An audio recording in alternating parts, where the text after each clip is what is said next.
everyone. Welcome to another episode of Biohacking Beauty podcast. I'm very excited for you guys to join me today. Today it's going to be a solo episode. It's going to be a fun episode where we're going to be talking about sleep and the skin, but more specifically, how we can harness the processes, the biological processes that happen during sleep in order to improve skin renewal and our skin health in general, youthfulness, etc. And we're going to do it by going over 5 points. The 5 points will be behaviors or sleep hygiene, supplementation, daytime skincare ingredients that we want to incorporate in order to improve how the skin behaves at night, nighttime skincare ingredients we want to have, and last but not least, we're going to actually talk about sleep timing. What are the best times to go to sleep in order to get the best skin renewal?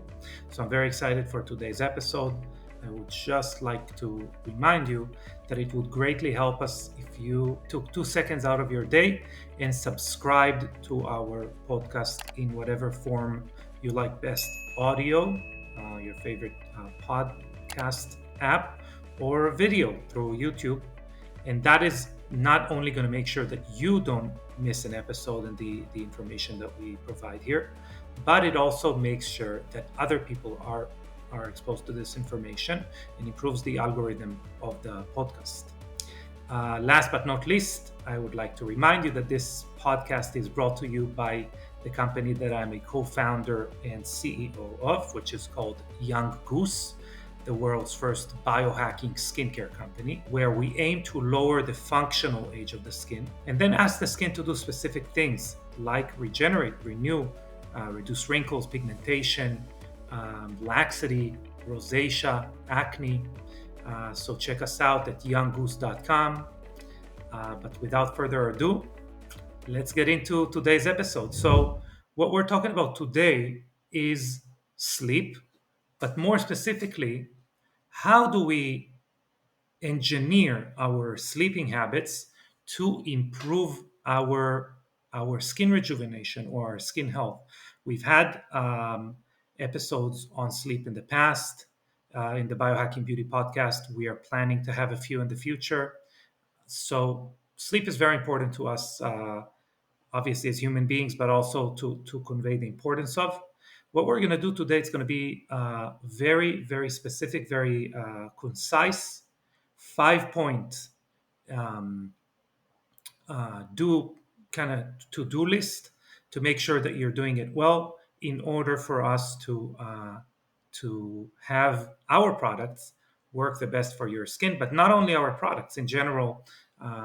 We realize a lot of people like the podcast on its own, and the idea is also to provide you a service that is separate from our products. And the first, before we dive into the 5 points, let's talk a little bit about the relationship between skin and sleep. Obviously, there is one of the most common sayings that tie the two is obviously beauty sleep. In many cultures, it is a phrase, and obviously, we can tell if someone has had a good night of sleep or a few good nights of sleep. Obviously, we talk a lot in this podcast about looking at presidents or people who have gotten a very intense job where they are not sleeping so well and the rate in which they appear to age. So the connection is very clear. What we're going to try and do here is maybe also create the opposite of that, which is try to optimize it. It's not only about what we're avoiding; it's also about what we're doing actively in order to improve our skin health through sleep. And the first thing we're going to start discussing is basically sleep hygiene, which you've heard us talk about before. This is something that you can go ahead and look online for your best source of what sleep hygiene means.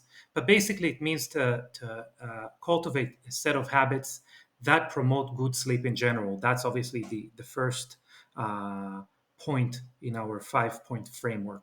And the reason is that is important is because our skin regenerates at night. During the day, our skin is in a more protective mode. Obviously, the skin is an organ that is built first and foremost to protect us from the environment. That's the first line of defense of our body from the environment. And because of that function, especially during the day, its main purpose is to protect us from the elements, protect our body from contaminants, stressors, pollution, UV radiation, etc. And that is what it's designed to do. But at night, our skin goes into repair mode. And this repair mode means that it turns over cells faster, which means it renews itself faster, it absorbs more oxygen, it detoxifies better. So these are kind of the processes that we want to improve in the skin. But none of them are going to happen if we are not going to basically signal our body that it is, or basically communicate well with the body to set up a good, to prepare our body, because our body actually starts some processes that are involved in sleep in the morning. When you wake up, the first when you open your eyes and your eyes are exposed to the light, that's actually when you start creating, or start the cascade, that snowball that is going to create all the hormones, etc., that we need during sleep. So that is why it's important to really go ahead and dial that down, everything that's got to do with sleep hygiene. Looking at the light in the morning, not being exposed to blue light close to bedtime. I recommend wearing blue blocking glasses or something to that extent. Having a cooler room at night, lowering the temperature, and there are many things that you can do in order to cultivate good sleep hygiene. This is just like a short review of them. I highly recommend going on a deep dive, whether looking at the podcast that we did in the past, or looking at someone like Molly from Sleep is a Skill. She's my source. She's my expert when I want to learn about sleep hygiene. So highly recommend do a deep dive on that, and that alone would improve the longevity of you as a human and of your skin specifically. Within that framework of a more holistic approach to improvement of sleep, before we get into skin specific, we have to talk about supplementation, because there are supplements that we actually don't want to take closer to bedtime. Those that would stimulate us, for example, nootropics, alpha GPC, for example, or things like that. But other ones that actually calm down the nervous system, are excellent when we are talking about improving sleep. If you want kind of an aggregator, one supplement or two that have a lot in them. Two that I take are Zen Biome by Microbiome Labs, Zen Biome Sleep, and I take Qualia Night. These are two supplements that I take. There are two different companies. Microbiome Labs is one of them. The other one is called Neurohacker Collective, and Qualia Night by Neurohacker Collective, and Zen Biome Sleep by Microbiome Labs. But the actual molecules that I make sure that I ingest before I go to sleep, or a couple of hours before I go to sleep, are L-theanine. That's number one. Magnesium, but specifically the form of magnesium that can cross the blood-brain barrier, which is called magnesium trionate. Because I'm also interested in magnesium going not only for my brain, where it calms our brain down and helps it get into a out of fight or flight state and to go to sleep and improves deep sleep, etc. I'm also interested in muscular recovery, etc. I take a supplement called Magnesium Breakthrough by Biooptimizers, and that, as far as magnesium is concerned, if you want a good brand for L-theanine, even though the supplements that I mentioned before have L-theanine in them, so you wouldn't need extra. If you want to take L-theanine on its own, I recommend Pure Encapsulations. Their L-theanine is great. It's a company that I trust. And last would be apigenin. Apigenin is basically what makes us sleepy in chamomile. And aside from the fact that we are looking at just getting ourselves out of fight or flight state and getting our body to recover better during sleep, which would benefit our skin. Specifically, when we look at apigenin, it also is a longevity supplement in and on its own, and it also lowers CD38. CD38 is basically what breaks down NAD in our body, which obviously is negative. NAD lowers with age. You can definitely check out the podcast that I did about NAD if you want to do a deep dive. But apigenin basically supports high NAD levels since it's eliminating CD38, which breaks down NAD. It also helps you fall asleep. I make sure I take a lot of omega 3s, and that is something that I also take about 1,000 milligrams to 2,000 milligrams about 2 hours before I go to sleep.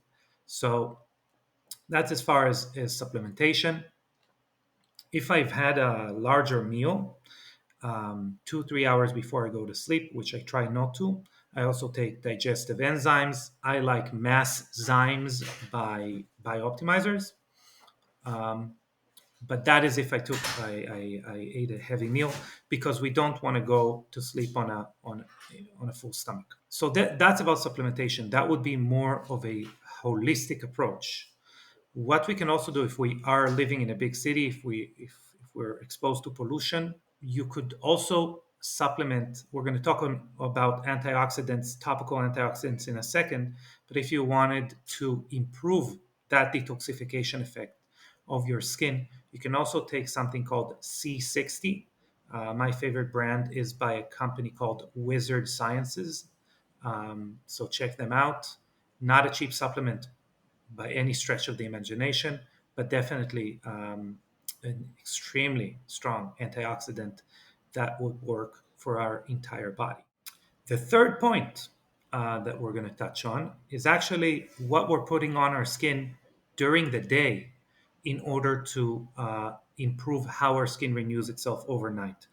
Why are we going to talk about it? It's because oxidative stress or free radicals in the skin accumulated during the day, plus DNA damage accumulated during the day, is going to have the skin deal with that during the night and not have the skin deal with what we want it to deal with, which is a more aspect of renewal.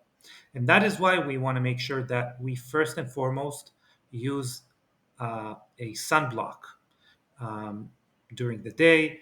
Obviously, I recommend a 100% mineral zinc oxide sunblock. Obviously, we make our BioShield SPF because it doesn't only protect you from UV radiation, rather than from environmental aggressors as well. And to that point, we also want to try and avoid exposing ourselves to pollution, free radicals, EMF, and everything that causes stress to the skin. So we can talk about like dust and things like that. But basically, the more we eliminate the aggressors that create damage or stress on our skin during the day, the better our skin is going to renew itself overnight. Um, Aside from talking about sunblock, it's also important to incorporate antioxidants in in our skincare during the day in order to eliminate those free radicals from accumulating and affecting our skin during the night. We choose to use specifically something similar to C60, which I recommended before. It's called lipochromin 6. They behave in a very similar way. It's just a better version for the skin. And what it does, it eliminates the entire gamut of free radicals, not only from oxygen, but also ones that are more associated with our industrialized world, carbon and nitrogen free radicals that are caused by pollution and things like that, which is important to understand because, again, our bodies evolved to deal with oxidative stress or free radicals that are oxygen based. But due to pollution, etc., we're dealing with other stressors that our skin has no idea how to deal with. And I repeat it a lot, but in if you live in Los Angeles, Miami, Tel Aviv, Cairo, Berlin, wherever that is, a big city, you will be aging more because of pollution than you will be because of sun damage on average. So bear that in mind. We do need to take these things into account, and that's why we want to use a robust antioxidant during the day. Obviously, if you would like to use the ultimate ingredient both for day and night, and we're going to talk about why at night in a second, it would be NAD precursors for the skin, which we are the only brand that has NAD precursors for the skins that are highly effective at boosting NAD levels in the skin specifically. And that is because of the DNA damage aspect. So when we're exposed to UV radiation, stressors, whatever that is, what happens is that we are accumulating DNA damage. These enzymes that are dealing with DNA damage, think of them like the fire brigade, they require a lot of NAD. And what they do is they starve other systems out of NAD, such as our sirtuins, which are like our anti-aging genes, or our longevity genes. You can think about them as the police force of gene expression. So they're making sure everything functions properly. When there is a fire, obviously the fire department is going to take precedence over the police force, and that is what happens in our skin. These enzymes that are responsible to repair DNA damage, they starve sirtuins out of NAD, and sirtuins don't function properly, and we're getting a lot of aging through that modality. So making sure that we also supplement on NAD precursors such as NR or NMN on the inside, but also on the outside, is extremely, extremely, extremely important. That is as far as point number three, which was what should we have in our skincare during the day. Now, what should we have in our skincare during the night is going to be quite similar, but we're going to be looking at it differently, and that's point number four.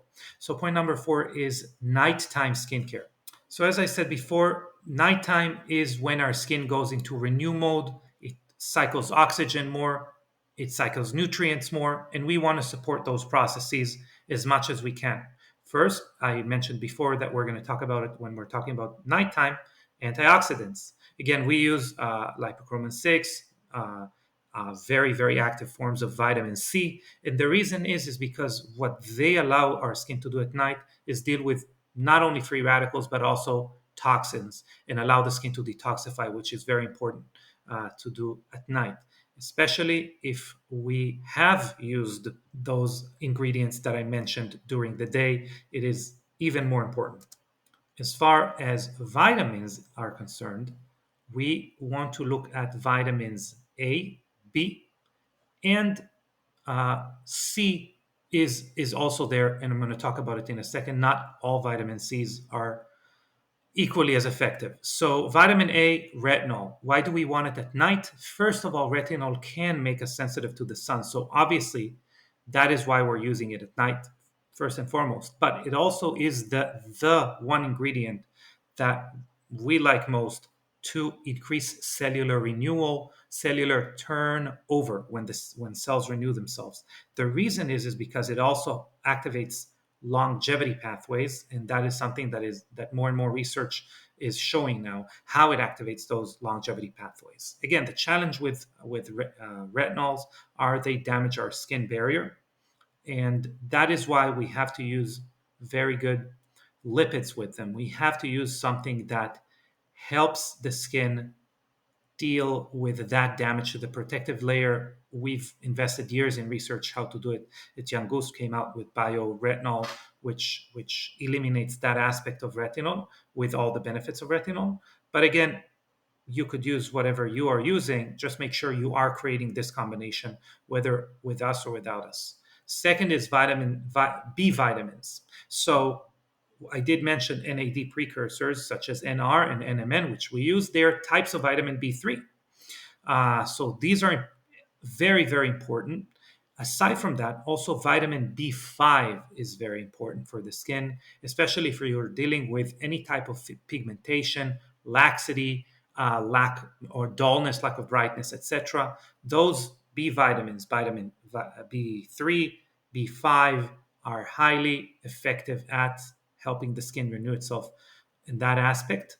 And the reason I said that not all vitamin C's are the same is because normally what we see in skincare is a form called L-ascorbic acid, which is synthetic. It doesn't exist in nature, and it's not as effective. So when we see 20%, it's not really, it actually creates damage, but it's not really that good to reap all these benefits, the renewal benefits of vitamin C.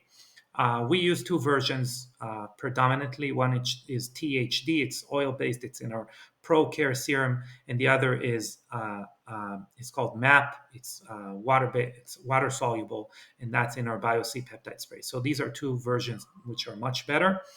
Obviously, Care, the moisturizer that boosts NAD levels, also uses calcium ascorbate, which is a really, really, really cool type of vitamin C. It's not as strong, it's more holistic in its benefits. It's more as a support ingredient, but a very cool type of vitamin C that your skin and your body loves. If you want it as a supplement, look for a brand called Pure PUR C. Um, and that they really provide a lot of information as far as why this vitamin C is phenomenal. So look them up. Last but not least, in the list of ingredients would be the point of transepidermal water loss. So we lose more water from our skin during the night, and that is a big issue. So that's a part of malfunctioning skin barrier. The better our skin barrier, more youthful our skin barrier is, the less that is going to happen. So we want to keep a youthful skin barrier, which I kind of mentioned before. How do we do it more acutely? How do we use ingredients that do it? We can use a very rich moisturizer. That's what the classic approach is. Again, we can use biomimetic lipids.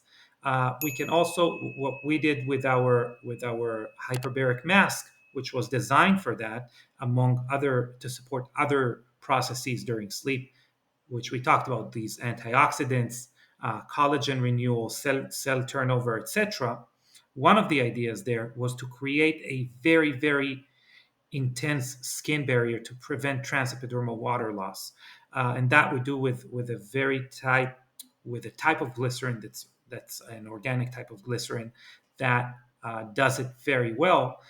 And actually, a lot of people, when they talk about the hydration benefit of it, don't know that actually it doesn't provide hydration to the skin as much as it prevents the dehydration of the skin. And that is the reason they feel so good with it. But it doesn't replace the moisturizer, so it goes over the moisturizer. That is as far as ingredients for nighttime for the skin. The last point number 5, is sleep timing. And why is that so important? Is because between the hours of 11 p.m. and midnight, these are the hours where cell mitosis in the skin is at its peak. So, cell mitosis is the cell division that occurs in order to renew or repair the skin. Whether you're asleep or not, it happens. But again, 11 p.m. to midnight, that is the, no pun intended, the golden hour of skin renewal. So we want to make sure that we're asleep at that point in order to reap the most amount of benefits from that. So again, basically our skin has its own circadian rhythm, its own kind of biological clock, and the way that it refers to the hours of the day to know kind of what to do. But this 11 p.m. to midnight is my gift to you from this podcast. If you want the best beauty sleep that you can, make sure you're asleep and have gone through steps 1 and 4 in order to reap the most benefits from this golden hour for cell renewal, for skin cell renewal, 11 p.m. to midnight. So, yeah, those were the 5 points as far as skin renewal and sleep. I hope that each one of those points, or at least one of them, has intrigued you and you'll do a deep dive into that subject. Please let us know through Instagram, through Facebook, email, mail pigeons, whatever you want. If you would like us to dive more deep into one of those areas, But until then, I highly appreciate the time that you've spent with me today. I hope you took something with you that will improve your skin and your life. I thank you very much and have a beautiful rest of your day.